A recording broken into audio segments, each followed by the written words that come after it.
ஆதிக்க சக்தி என்பது அதுக்கு ஒரு அடையாளமே சொல்கிறானே.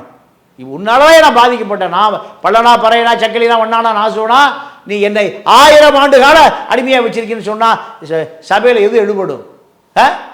அருந்ததியர் மக்களுடைய குரல் தான் எடுபடும். தேவேந்திர குல வேளாளர் மக்கள் குரல் தான் எடுபடும்.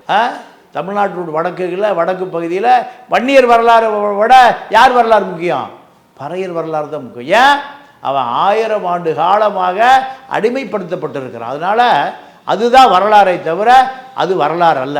அந்த வகையில் மாரி செல்வராஜ் சொல்லுகிற ஒடுக்கப்பட்ட மக்கள், தேவேந்திர குல வேளாளர், பல்லர், இவர்களுடைய வரலாறு என்பது 1000 வருஷமாக நான் உடைய அடிமையாக இருந்திருக்கையா, இன்னும் அடிமையாக இருக்கணுமா? இது சமூகத்தில் எடுபடுதா இல்லையா? சமூகம் பார்க்குற முறை என்ன சொல்ல, 1000 வருஷமாக அவனை அடிமையாக வச்சு வேலை வாங்கிட்டேன், உனக்கு ஒரு அங்கீகாரம் இருக்குது. நீங்கள் தமிழ்நாட்டுடைய மேற்கு பக்கம் அருந்ததியர், கொங்கு வேளாளர், அருந்ததியர் 1000 வருட காலமாக அடிமையாக இருக்கான்.